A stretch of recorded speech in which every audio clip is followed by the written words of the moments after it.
kita membacakan atau bersenandung Mars Ujian yang biasa kita bacakan. Ini malam hari ini tim hadroh apakah hadir ya? Ada apa sakit? Nggak ada yang ngipirin. Oh, nggak ada yang ngipirin. Lain kayak itu sih. Oh, nggak bisa ngipirin. Masya Allah, ya baik. Ya ikhwan doakan kami istiqomah dalam berdakwah di bawah bendera Muhammadiyah, netes tinggi dan juang demi berdakwah, ku rela berkorban. Maju maju maju, ayo terus maju, singkirkan kemaksiatan,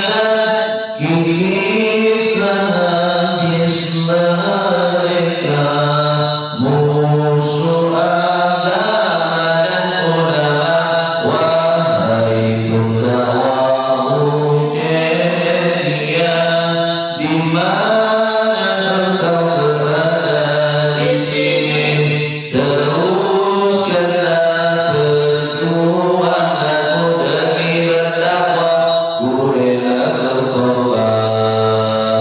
Maju maju maju, ayo terus maju, singkirkan kemaksiatan, kisah habis mereka, musuh agama dan ulama. Wahai pendakwah Muhammadiyah, di mana engkau berada di sini, teruskanlah perjuanganmu demi berdakwah, ku rela berkorban. Demi berdakwah, ku rela berkorban. Takbir, Allahu Akbar. Bismillahirrahmanirrahim. Assalamualaikum warahmatullahi wabarakatuh.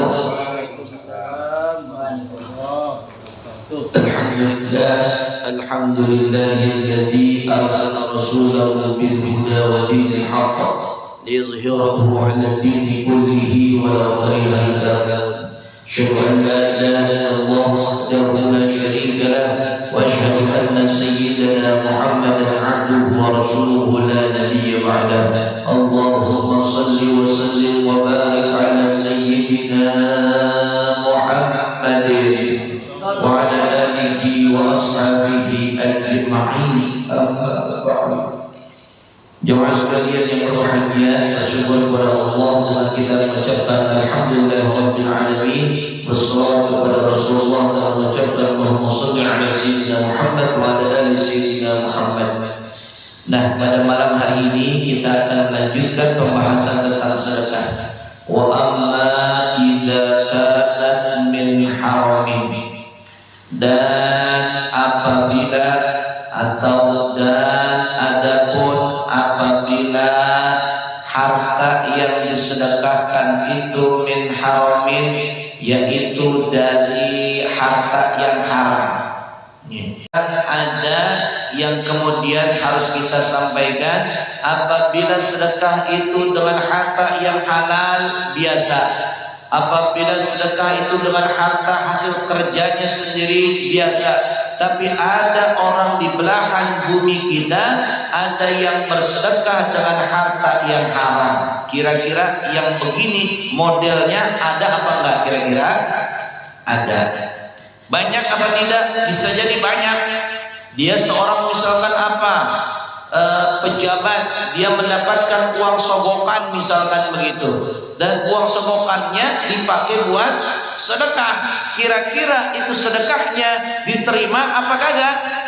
Kan pertanyaan itu harus kita jawab. Nah, beginilah kata Allah Subhanahu wa taala menjelaskan tentang harta yang kemudian dari harta yang haram tetapi kemudian disedekahkan di jalan Allah.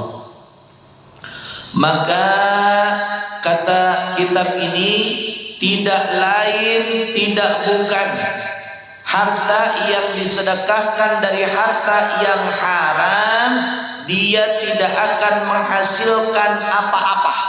Tuh. Dia tidak akan menghasilkan pahala.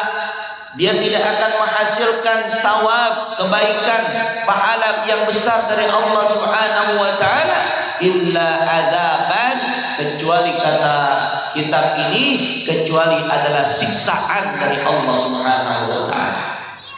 Mungkin kalau dia misalkan dia di pandangan manusia dia dikatakan orang baik, dia karena nyumbang dengan hartanya. Tetapi Allah Maha tahu harta itu tidak halal, harta itu tidak benar, maka Allah tidak akan memberikan balasan sedikit pun bagi dia illa adzaban, kecuali adalah azab yang pedih daripada Allah Subhanahu wa taala. Na'udzubillahi min kama ruwiya an Anas bin Malik annahu qala, sebagaimana ada keterangan daripada yang diriwayatkan oleh Anas bin Malik. Anas bin Malik itu adalah sahabat Nabi SAW yang banyak meriwayatkan, yang menyampaikan hadis.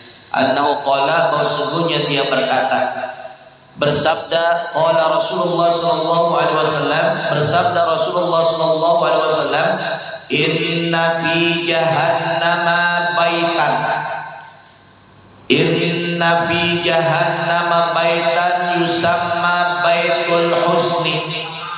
Ini kata kitab ini ada hadis yang menyatakan, hadis ini dari Anas bin Malik, Rasulullah SAW berkata, sesungguhnya nanti di nerakanya Allah yang bernama neraka Jahannam ada sebuah rumah. Ada satu rumah, rumah itu dinamai rumah kesedihan. Rumah apa? Rumah apa?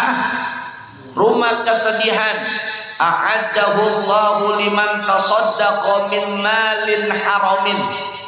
Kata Nabi sallallahu alaihi wasallam, Allah membangun rumah tersebut di dalam rumah, Allah membangun rumah tersebut di dalam neraka Jahannam untuk siapa?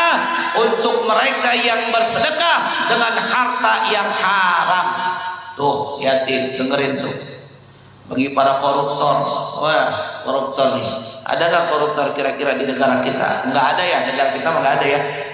Ada nggak di negara kita koruptor? Nggak ada ya. Kagak ada ya. Kagak ada ya. Ngaku. Yang ngaku banyak, kalau ngaku mah ya, masya Allah. Mudah-mudahan yang koruptor semoga Allah mengampuni dosanya ya, dan dia bertobat di jalan Allah Subhanahu wa taala. Amin ya rabbal.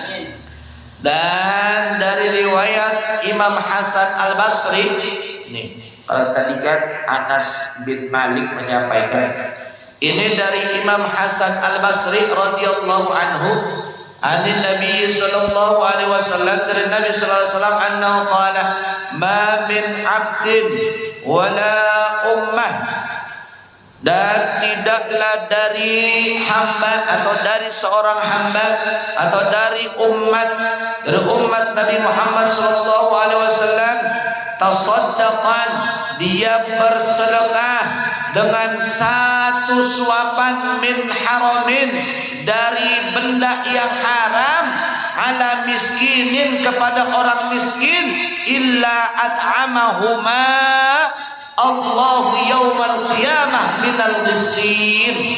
Ini kata hadis Nabi, ini pedih nih. Hadisnya luar biasa nih. Kata Nabi sallallahu alaihi wasallam, tidaklah seorang hamba yang bersedekah, tidaklah seorang umat yang bersedekah dengan satu suapan, tapi sedekahnya dari barang yang haram kepada orang-orang yang miskin, kecuali nanti pada hari kiamat Allah akan kasih minuman, Allah akan kasih makanan yang bernama gislin. Nah, pertanyaannya, ma makna gislin? Kan kira-kira apa itu gislin itu? Apakah sejenis minuman kleok? Apakah bukan? Ternyata tidak. Lalu Rasulullah SAW ditanya oleh para sahabat, qila ya Rasulullah, wa ma tu'amul ghislin? Apakah tu'amul ghislin itu? Apakah makanan ghislin itu ya Rasulullah?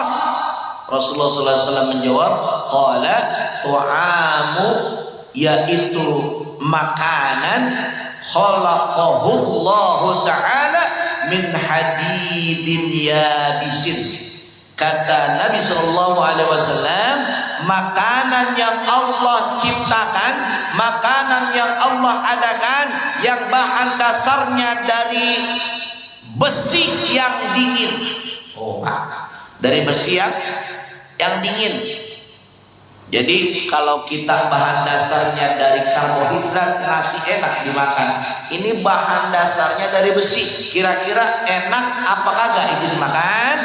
Kagak enak. Tapi Allah suruh makan nanti orang-orang yang bersedekah dengan cara hartanya itu harta yang haram.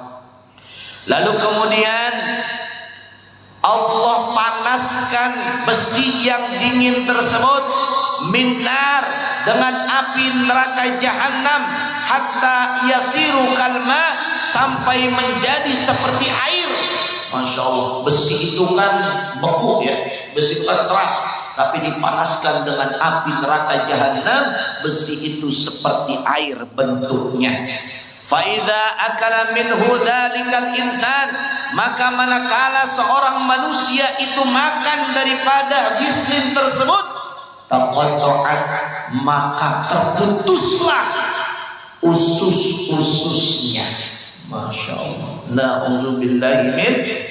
Ini bukan yang ngancam nih, buat koruptor bahaya ini. Ya, bukan berarti kemudian kagak ketahuan di dunia selamat, kagak. Di akhirat kagak akan selamat meskipun disedekahin semua harta yang hasil korupsi, harta yang haram tersebut. Fatadkhulu, maka masuklah gislin tersebut ke tenggorokannya, di dalam perutnya, wa takhruju min duburihi, dan keluar daripada perutnya melalui belakangnya, sehingga kemudian keluarlah bukan hanya makanan gislinnya, tetapi ususnya, semua perutnya, isi perutnya keluar semua dari duburnya. Maka kata malaikat Zabaniyah yang ada di neraka ngomong begini kepada orang yang tukang korupsi di dunianya, hadza jazaa'un man kana yaktasibul haram wa ya'kuluhu. Kata malaikat Zabaniyah, manusia yang suka korupsi, meskipun ente mensedekahkan harta korupsi tersebut, maka inilah balasan bagi ente yang telah ente usahakan di dunia dan engkau makan harta yang haram tersebut. Masya Allah. Ini malaikat Zabaniyah kesal banget sama orang-orang yang begitu.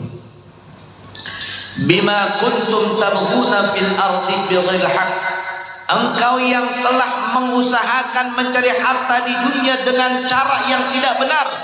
Wa bima kuntum tafsukun, dan engkaulah orang-orang yang melakukan fasik.